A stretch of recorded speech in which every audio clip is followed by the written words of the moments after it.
Hello dear students, welcome you all to the Bishop Academy online classes. Today we understand about the economics for class 9th and chapter number 3 of a second volume, and that's name is the poverty as a challenge, and it is our first part. तो आज हम second volume के chapter number 3 यानी कि economics का जो second volume का पहला चैप्टर है उसके बारे में पढ़ेंगे, जिसमें पॉवर्टी एज अ चैलेंज की बात करती है। अगर सिलेबस की बात करें तो पॉवर्टी एज चैलेंज में हम पहले तो हु इज़ अ पुअर कौन होता है उसके बारे में समझेंगे, जिसमें हम दो केस स्टडी की बात करते हैं। इसमें एक अर्बन का होगा, एक रूरल का होगा। उसके साथ साथ इंडिकेटर की बात करेंगे एब्सोल्यूट पॉवर्टी की, यानी कि एब्सोल्यूट पॉवर्टी को हम कैसे कैलकुलेट कर सकते हैं, उसके कुछ एग्जांपल्स होंगे। और एक चीज़ और इसके साथ साथ हम इस पर समझेंगे कि why the peoples are poor, लोग क्यों गरीब होते हैं। ठीक है, तो सबसे पहले हम लोग शुरू करते हैं poverty, problem of a poverty. जो गरीबी एक समस्या है उसके बारे में अगर बात करें तो though in 5 decades after the India's independence, we have enjoyed the many fruits of the development. Still, our economy is facing the many problems. अगर देखें तो लगभग पिछले 5 दशकों से यानी कि 50 साल से अगर बात कर लें, जब से हमारा देश आज़ाद हुआ है, तो we have enjoyed the many fruits of the development. हमने बहुत सारे ऐसे डेवलपमेंट के प्रोसीजर्स को एंजॉय किया है जिससे हमारी जिसके साथ साथ क्या, and still our economy is facing the many problem. उसके साथ साथ क्या है कि हमारी इकोनॉमी भी क्या कर रही है, बहुत तरह के प्रॉब्लम को फेस करने का कर रही है। वो कौन कौन से प्रॉब्लम है, जैसे पॉवर्टी हो गई, अनएम्प्लॉयमेंट हो गया, प्राइस रेस, महंगाई का बढ़ना, और उसी साथ साथ इकोनॉमिक इनइक्वालिटीज़। ये सारे के सारे क्या है, मेजर प्रॉब्लम है हमारी इकॉनमी जिसको फेस करती है। आगे अगर बढ़ते हैं तो poverty is a situation. Poverty क्या है, पॉवर्टी एक सिचुएशन है which under which a person is unable to get the minimum basis necessity of life. Poverty क्या है, एक ऐसा सिचुएशन है जिसमें कोई भी व्यक्ति क्या करता है, अनेबल होता है, पूरा नहीं कर पाता है या कंप्लीट नहीं कर पाता है अपनी get basic minimum necessity of life. जो लाइफ की सबसे ज़रूरी चीज़ें होती हैं उन चीज़ों को वो पूरा नहीं कर पाता है। It also is a situation in which a person are not able to send their childrens to school और a situation where the sick people cannot be afford a treatment. अब इसकी क्या बात करते हैं तो पॉवर्टी की सिचुएशन की बात करें तो ये एक ऐसा सिचुएशन भी है जहाँ पे लोग क्या करते हैं, can not able to send their children to school, अपने बच्चों को स्कूल नहीं भेज पाते, या फिर अगर कोई बीमार है तो वो ट्रीटमेंट नहीं करा पाता, अफोर्ड नहीं कर पाता ट्रीटमेंट को। आगे अगर देखते हैं तो poverty also means lack of clean water and sanitation facilities. Poverty में और क्या प्रॉब्लम आती है कि उनको क्लीन वाटर यानी कि पीने के लिए साफ पानी नहीं मिल पाता है, और सैनिटेशन जो चाहिए उनको, जो सफाई वगैरह चाहिए वो भी, यानी कि वो फैसिलिटीज़ भी उनको अवेलेबल नहीं होती है। It also means a lack of regular job at the minimum decent level. और इसमें एक और प्रॉब्लम होती है कि ऐसे लोगों के लिए क्या होता है, कोई लैक ऑफ रेगुलर जॉब, इनके पास रेगुलर जॉब भी नहीं होते, जिसको से क्या होता है वो बहुत ही कम अमाउंट में भी काम करने के लिए तैयार होते हैं। बहुत मिनिमम डिसेंट लेवल होता है उनका, यानी इनकम लेवल भी बहुत ही कम होता है। The above the all it's means a living with the a sense of helpless. अगर देखें तो इन सभी चीज़ों की अगर हम बात करते हैं तो इसका साफ साफ मतलब आता है कि गरीब जो होता है वो क्या होता है, अपनी लाइफ को जीता है, किस सेंस में जीता है भाई, हेल्पनेस सेंस में, यानी कि उसको किसी तरह की कोई हेल्प नहीं मिल पाती, वो इसी तरीके से जीता रहता है जैसा वो सिचुएशन में रहता है। The poor people are in a situation in which they are ill treated almost the very place. अभी यहाँ पे एक बहुत ही सोसाइटी की हमारी अपनी सोसाइटी का एक बहुत ही इंपॉर्टेंट स्टेटमेंट लिखा हुआ है, जिसमें साफ साफ कहा गया है कि लोग जो गरीब लोग होते हैं उनको ऐसे इस सिचुएशन में होते हैं जैसे वो क्या हो, एक बीमारी हो, गरीबी क्या है, एक कंडीशन नहीं है, गरीबी क्या होगी, एक बीमारी होगी, एक बीमार की तरह ट्रीट करते हैं। और हर जगह ऑलमोस्ट जहाँ भी जाते हैं वहाँ पे उनको एक बीमारी की तरह देखा जा रहा है, यार गरीब है इसको। तो इन फार्म्स की बात करें, फैक्ट्री की बात करें, गवर्नमेंट ऑफिस की बात करें, हॉस्पिटल की बात करें, रेलवे की बात करें, स्टेशन की बात करें, रेलवे स्टेशन की बात करें, कहीं भी उनको एक बीमारी के तौर पे देखा जाता है। आगे अगर हम बात करते हैं तो one of the biggest challenge of independent the India has been bring the millions of its people out of the abject poverty. अब इंडिया की आज़ादी के बाद से क्या सबसे बड़ा चैलेंज जो था क्या, कि बहुत सारी पॉपुलेशन को, मिलियंस ऑफ द पॉपुलेशन को, इंडिया को क्या करना था, एब्जेक्ट पॉवर्टी यानी कि पॉवर्टी से बाहर लाने का काम करना था। महात्मा गांधी ऑलवेज इंस्टीड, महात्मा गांधी हमेशा क्या कर इंस्टीड थे किसमें भाई, कहता है that the India would be the truly independent only when the poorest of its people become the free of the human suffering। कहता है कि इस चीज़ को लेके महात्मा गांधी बहुत ही क्या थे, एक दृढ़ थे, पूरी तरीके से वो जानते थे कि इंडिया तभी अपनी वास्तविक आज़ादी को प्राप्त कर सकेगा जब वहाँ के जो गरीब लोग हैं, पुअरेस्ट पीपल ऑफ इट्स, यहाँ के जो गरीब लोग हैं, इंडिया के जो गरीब लोग हैं, become of a free of a human suffering, जो यहाँ के गरीब लोग जो सफ़र कर रहे हैं, अगर उस सफरिंग से ये लोग क्या होते हैं, बाहर निकल आते हैं, तब माना जाएगा कि इंडिया ने वास्तव में क्या कर लिया, इंडिपेंडेंस हो गया है, यानी कि आज़ादी इसको मिल गई है। अब हम बात करते हैं नए टॉपिक के बारे में, poverty as a seen by the social scientist. अब पॉवर्टी को सोशल साइंटिस्ट कैसे देखते हैं, तो नॉर्मली अगर देखा जाए तो साइंटिस्ट क्या देखते हैं भाई, इसमें देखते हैं तो since the poverty has many facts, अगर देखा जाए तो पॉवर्टी बहुत सारे फैक्ट्स हैं, social scientist look at it through a variety of indicator.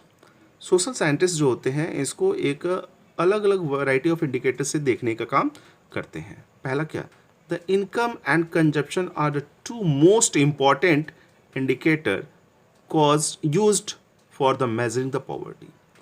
क्या क्या, इनकम और कंजप्शन दो ऐसे मोस्ट इम्पॉर्टेंट इंडिकेटर हैं जिसके थ्रू क्या कहता है, पॉवर्टी को मेजर करने का काम किया जाता है।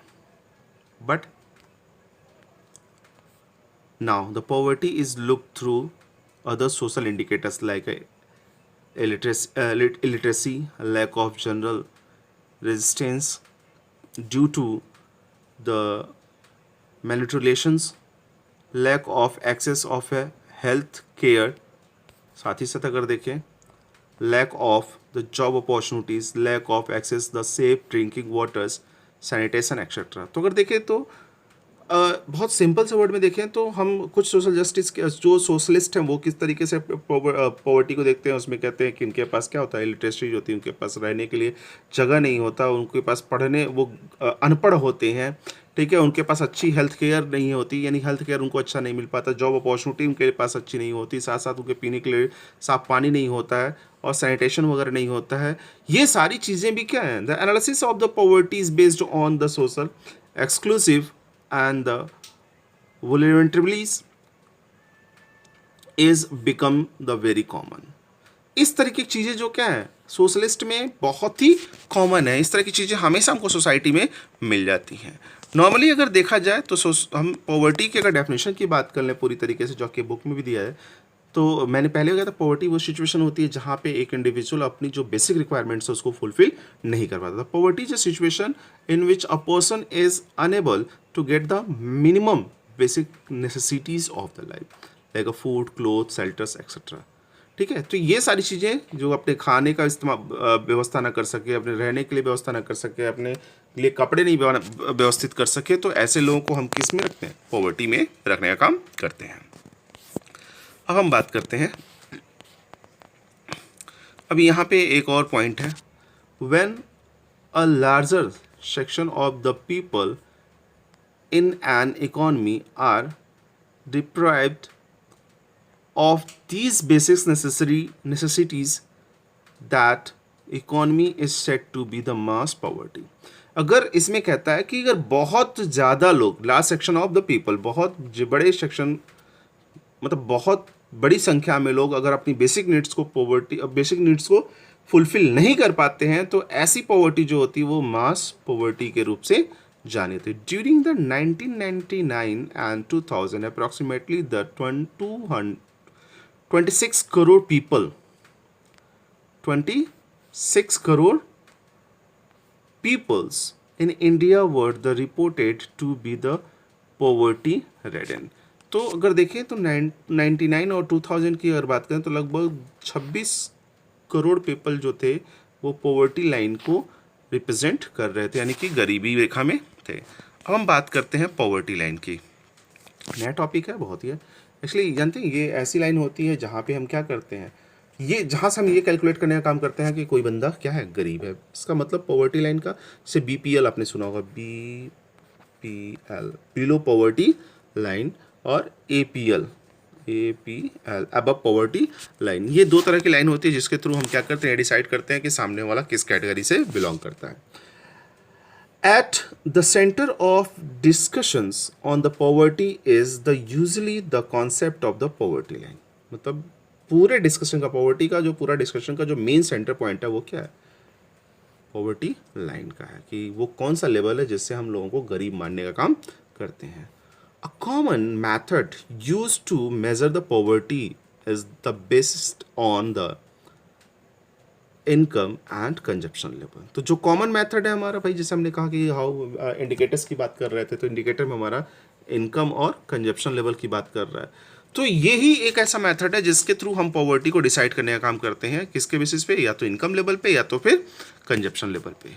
A person is considered poor if his और हर इनकम और the consumption level falls below the given minimum level. यानी कि कहता है कि कोई भी व्यक्ति गरीब तब माना जाएगा जब वो क्या करता है, अपने इनकम लेवल से या कंजप्शन लेवल्स में जो मिनिमम लेवल डिसाइड किया गया है उससे भी कम होता है। यानी कि जैसे हम बिलो पॉवर्टी लाइन की बात करते हैं, पॉवर्टी लाइन जो डिसाइड की गई है और उससे कोई कम कमाता है तो वो बिलो पॉवर्टी लाइन में आता है। ठीक है, अगर मान लीजिए हमने 100 रुपया पर डे का रख दिया कि हाँ 100 रुपया कमाने वाला व्यक्ति जो होगा वो क्या होगा, बिलो पॉवर्टी लाइन होगा। लेकिन अगर वो व्यक्ति 110 रुपये कमाता है तो वो बिलो पॉवर्टी लाइन नहीं होगा, वो अबव पॉवर्टी लाइन होगा। लेकिन अगर वो 100 रुपये से कम कमाता है तो वो बिलो पॉवर्टी लाइन होगा। तो वो जो मिनिमम लेवल है, मिनिमम लेवल, जैसे यहाँ पे कह रहा है, a person is considered poor if his or her income, उसका इनकम चाहे वो लड़की हो चाहे लड़का हो, अगर उसका इनकम या कंजप्शन लेवल क्या हो, falls below a given minimum level, उस किससे, मिनिमम लेवल से भी कम हो, तो वो व्यक्ति क्या कहलाता है, पुअर कहलाता है। और आगे लिखा भी है, the necessary to be fulfil the basic needs. और जो क्या कर रहा हो, जो अपनी बेसिक नीड्स को फुलफिल कर भी रहा हो, या समझ लीजिए कि अगर इतना मतलब मिनिमम लेवल, जो गरीब है, गरीबी का जो लेवल डिसाइड किया, अगर उससे वो कम कमाता है और बेसिक नीड्स को भी फुलफिल करता है, तब भी वो गरीब ही रहेगा। What is the necessary to satisfy the basic needs is different at a different time and in different countries। Normally देखें तो हम अगर अपने यहाँ की बात करें तो जो मिनिमम लेवल है या बेसिक नीड्स की अगर बात करें तो अलग अलग कंट्री में अलग अलग टाइम पे अलग अलग होता है। Normally what is the necessary to satisfy the basic needs, वो कौन सी आवश्यकता है जो, या कौन सी ज़रूरी चीज़ है जो क्या करती है, हमारे बेसिक नीड्स को सेटिस्फाई करने का काम करती है, इज़ डिफरेंट एट डिफरेंट, वो अलग अलग होता है, अलग अलग टाइम पे अलग अलग होता है, और अलग अलग कंट्री में भी अलग अलग होता है। जैसे मान लीजिए हमारे यहाँ अगर हम 200 रुपये पर डे कमाने वाले को बोलते हैं कि वो गरीब है, तो कहीं अमेरिका में बोलता है कि 2000 रुपये कमाने वाला गरीब है। तो एटलीस्ट दोनों के लेवल में क्या है, अंतर है। So the poverty line also very with the time and place. तो इसलिए क्या होता है, पॉवर्टी लाइन भी क्या करता है, वेरी करता है, किसके साथ, टाइम और प्लेस के साथ। तो each country used an imaginary line that is considered the approximate for its existing level of development and its accept the minimum social norms. यहाँ पे जो कह रहा है कि हर एक कंट्री क्या करती है, एक इमेजिनरी लाइन को कंसीडर करती है। ये मान के चलती है कि ये लाइन क्या है, एक इमेजिनरी लाइन है, इसके नीचे ही होगा तो ये होगा, इसके ऊपर होगा तो वो होगा। तो इमेजिनरी लाइन को वो क्या करती है, कंसीडर करती है an approximate for its existing level, किससे, उस लेवल से जो उसके पास अभी अवेलेबल होता है ऑफ अ डेवलपमेंट, यानी जिस कंडीशन में है उसके साथ वो क्या करती है कि इमेजिनरी लाइन को जनरेट करने का काम करती है। और किस चीज़ को सोचते हुए, it's accepted the minimum social norm, जिसमें वो कम से कम सोशल नॉर्म्स को क्या करती है, रखती है, यानी कि जरूरी की चीज़ें होती हैं जो सोसाइटी में कम से कम जो हो सकती हैं उसको रखती हैं। For example, a person have not have a car in the United state, एक व्यक्ति जो यूनाइटेड स्टेट में रहने वाला है उसके पास कार नहीं है, तो वहाँ के हिसाब से ही बिकम अ पुअर, या फिर वो क्या है, गरीब है। लेकिन इंडिया में क्या है, in India the owing a car is still the consider the luxury. अगर इंडिया में किसी के पास कार है तो भैया वो कौन सी लाइफ को जी रहा है, लग्जरियस लाइफ को जीने का काम कर रहा है। तो ये थोड़ा सा डिफरेंट होता है किसमें, हमारे अपनी कंट्री में और दूसरे की कंट्री के सिचुएशन में। While determining the poverty line in India, a minimum level of a food requirement, clothes, footwear, fuel, lights, education, medical requirement, etc. are determined for the substances. अगर हम बात करते हैं पॉवर्टी लाइन के बारे में, खासतौर से इंडिया में, तो हम मिनिमम की बात करते हैं किसके लिए, फूड रिक्वायरमेंट को लेकर बात करें, कम से कम जो फूड रिक्वायरमेंट की रिक्वायरमेंट है उसको वो पूरा करता हो। क्लोथ की बात करें, फूड वियर की बात, उसको पहनना, वो अपने लिए पहन सकता हो, खरीद सकता हो, अपने खाने की व्यवस्था कर सकता हो, या किसी तरीके से खाने की व्यवस्था कर लेता है, कुछ पहनने की व्यवस्था कर लेता है, फ्यूल की व्यवस्था कर लेता है, लाइट, एजुकेशन वगैरह का, मेडिकल ट्रीटमेंट भी कर लेता है। तो ये सारी चीज़ें डिटरमाइन करती हैं कि सोशल, ये सारी चीज़ें सब्सटेंसेस के रूप में देखी जाती हैं किसमें, पॉवर्टी के रूप में।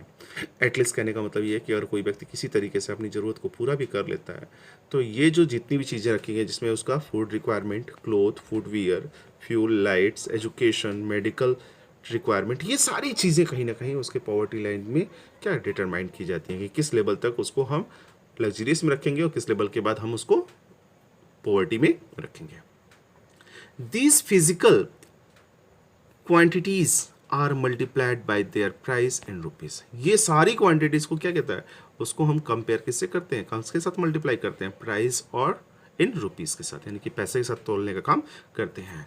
The present formula of a food requirement while the estimating the poverty line is based on the desire calories required.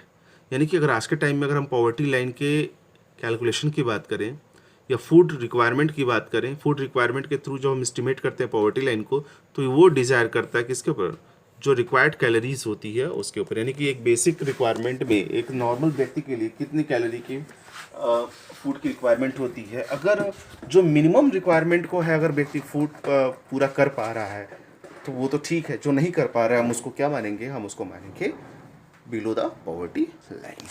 यहाँ एक नोट दिया हुआ है, ज़रा देखें।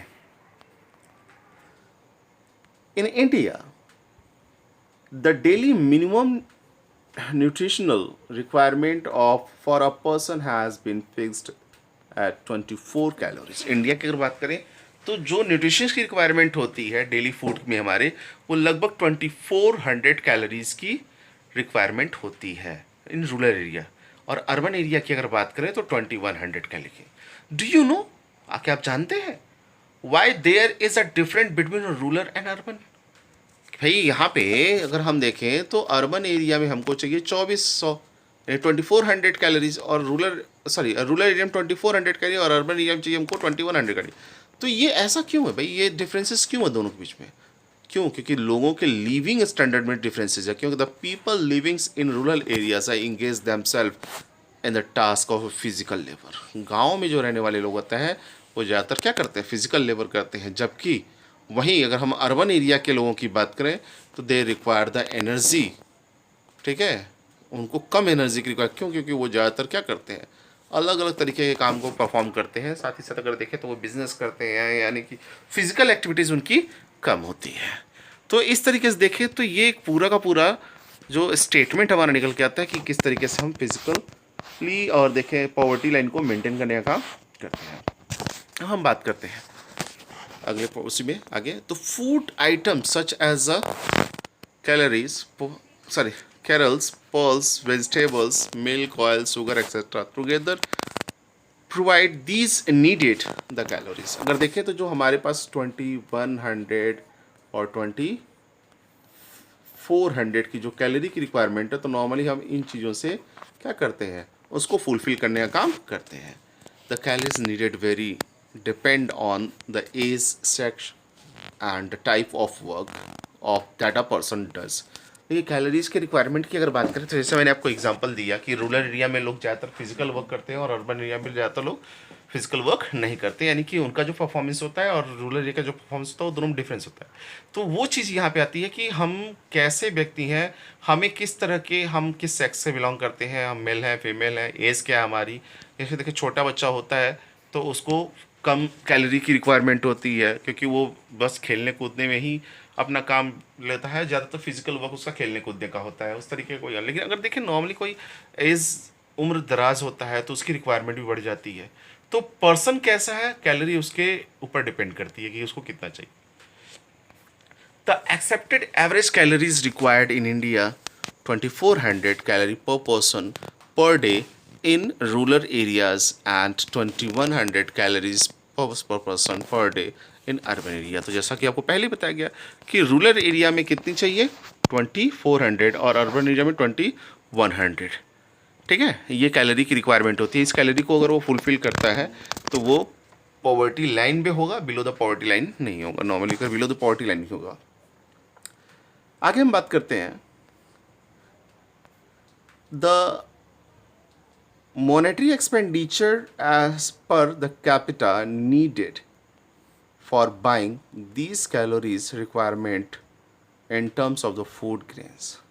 अब यहाँ पे बात करता है तो मॉनेटरी एक्सपेंडिचर, मॉनेटरी का सेंस होता है पैसे से, ठीक है, जो पैसे का खर्च होता है पर कैपिटा नीडेड, यानी हर व्यक्ति कितने पैसे की ज़रूरत होती है इन कैलोरीज को बाइंग करने के लिए, यानी कि जो फूड रिक्वायरमेंट है, जो फूड ग्रेन्स है, उनको जो पूरा करने के लिए कितने पैसे की ज़रूरत होती है, ये चीज़ क्या करती है, डिसाइड करती है क्या कि हम पॉवर्टी में है कि नहीं।